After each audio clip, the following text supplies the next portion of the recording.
আমি বানাচ্ছি পোস্তর বড়া। দেখো পোস্তটা আমি দুটো কাঁচা লঙ্কা দিয়ে বেটে নিয়েছি, তো একটু পেঁয়াজ কুচিয়ে নিয়েছি, আর ফুলকপি ওপরে ফুলটা একটু জাস্ট গরম জলে ফুটিয়ে আমি এটা রেখে দিয়েছি, মানে একটু সেদ্ধ করিনি, জাস্ট ফুটে গেছে আর জলটা ছেঁকে নিয়েছি। নিয়ে এবারে আমি পোস্ত বড়া ভাজবো। এবারে আমি একটু হলুদ দেব,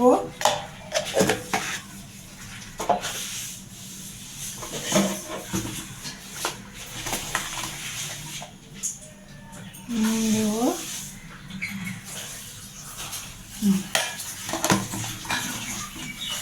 আর আমাকে হাফ চামচ ময়দা দিতে হবে।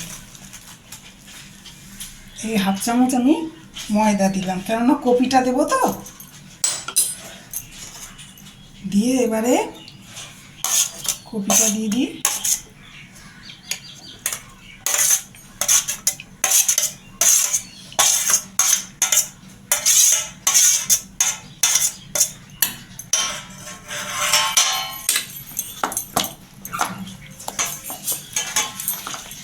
আগে মেখে নিই, নুনটা আমি একটু পরে দেবো, নুনটা দিলে পেঁয়াজটা নরম হয়ে জল বেরিয়ে যাবে। অল্প নুন দিয়েছি, নুনটা দিয়ে দিয়েছি, আর একটু আগে তো দেবো।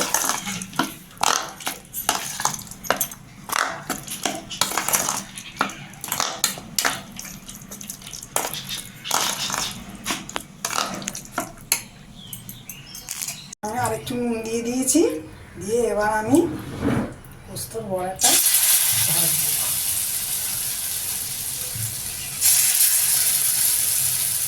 এখন আমি অল্প ভাজবো, আমার ছেলের জন্য দুটো, তারপরে আমার নাতি স্কুল থেকে আসবে, তখন গরম গরম জাম্বো জাম্বো দুটো বানাচ্ছি, তখন গরম গরম ভাজা হবে।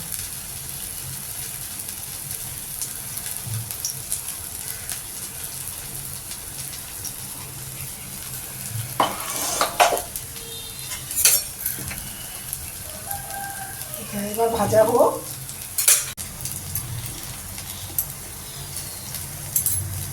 এই হলো আমার ফুলকপি আর পোস্ত বড়া, গরম গরম ডালের সাথে